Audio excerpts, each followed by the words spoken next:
Hello. It's Tuesday, April 14, 2020.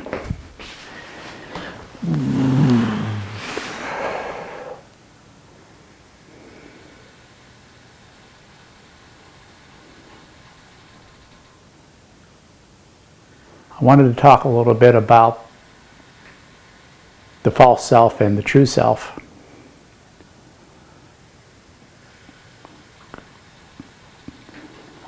I thought I would do two videos.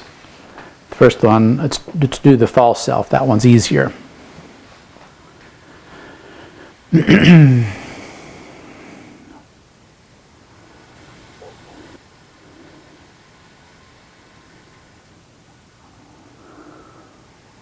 quieting my mind down right now.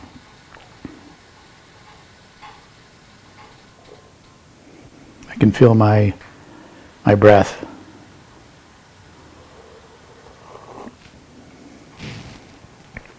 The taste of the tea.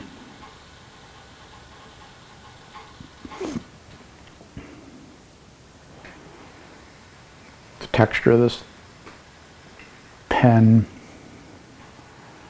The breath coming from my mouth.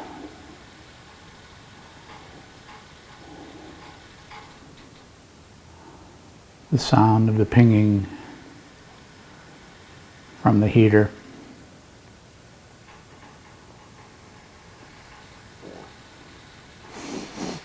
Let's go into the false self. Let's set up some hurdles and some traps and trick the false self into view.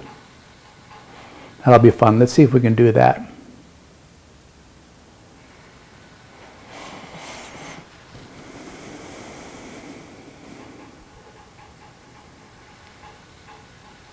I have 3 traps here that I wrote down earlier today.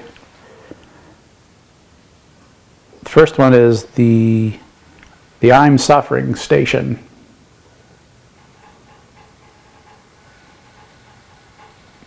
Second one is a platform called This is who I am. The third one is Get off of my grass declaration. Okay, the first one, I'm suffering.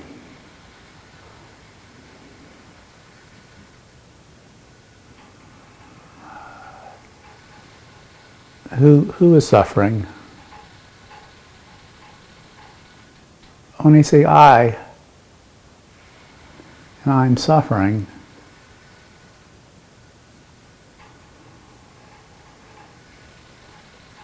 is that I something real, or is that something I made up in my mind? Who's suffering?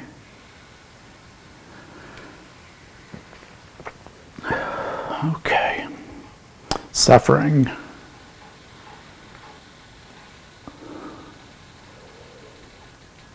Suffering, I remember that. That's a feeling, a condition I get when something... Trying not to touch my face.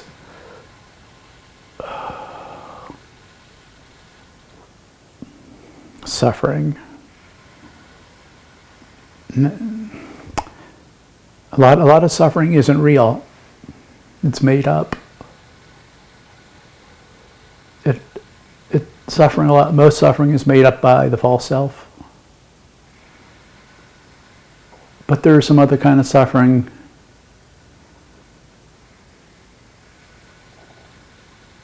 which is unavoidable. Suffering you would do, or I've done at the end of a big nasty divorce. In the middle of the divorce, I suffered a lot.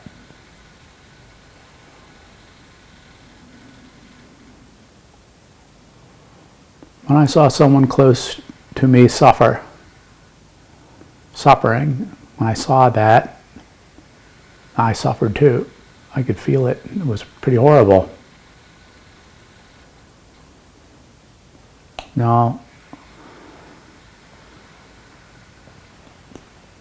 That kind of suffering is different than this.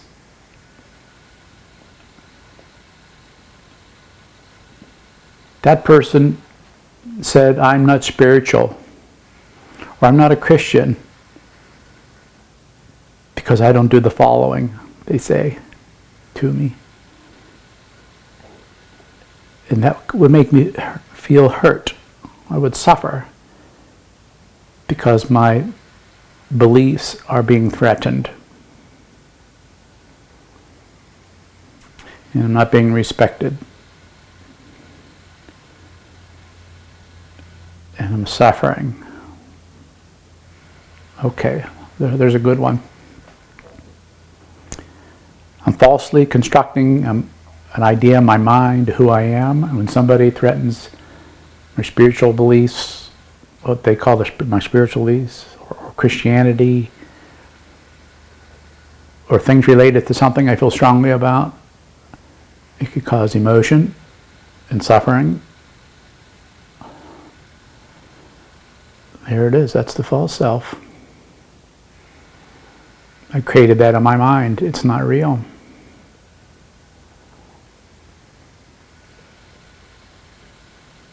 Those thoughts about who I am. I'm a Christian. I'm spiritual. Those are thoughts of the false self.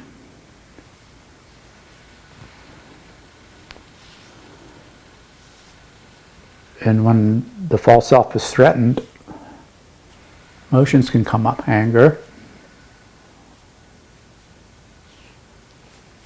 confusion. Okay, there. That was a good one. Good example of the false self. The real self wouldn't suffer. Somebody says something like this. I hear the words, "You're not a good Christian." I hear the words, "You're not a good Christian." And the words basically go through one ear. The mind hears the words. Nothing is done with it. No judging, no rebuttal, no suffering, nothing.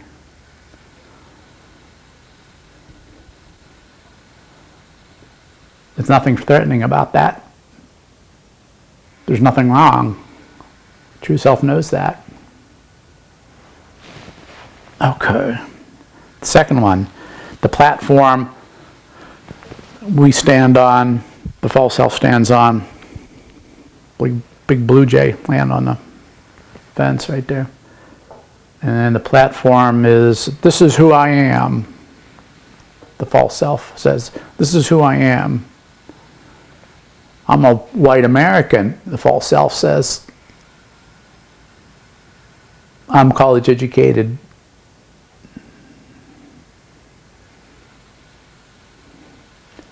I have strong religious beliefs. And don't you doubt that.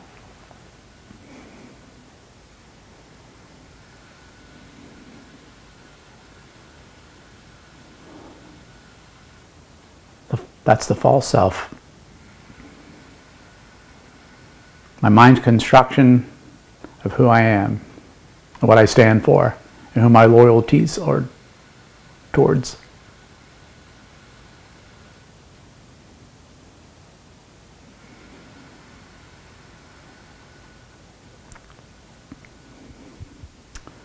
The last one is, get off of my grass. Somebody's, or some dog is doing its business on my grass. Get off of the grass.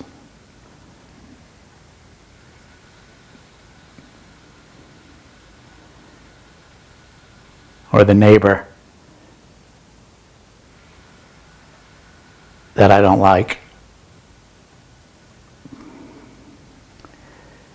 is over on the grass.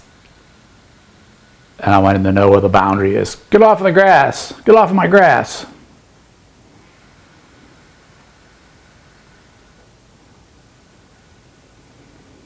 Did you ever do that? Get out of my way.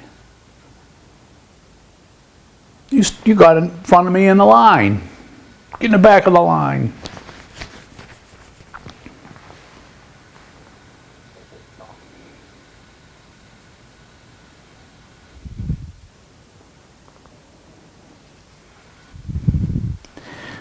all three of those examples, I'm suffering station, this is who I am platform, and get off of my grass declaration, they all have something in common.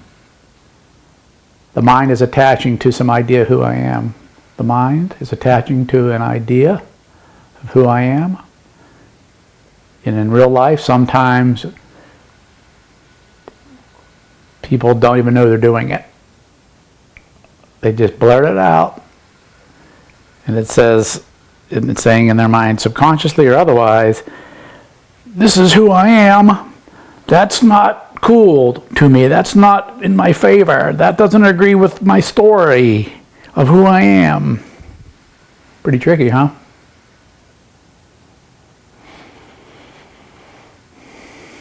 Well,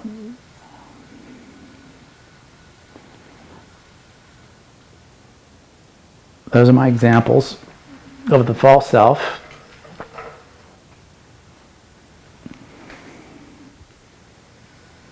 Normally, you would parallel with the true self in order to give you contrast. But tomorrow I'm going to shoot another video of how the true self sees things like this, or doesn't see them at all.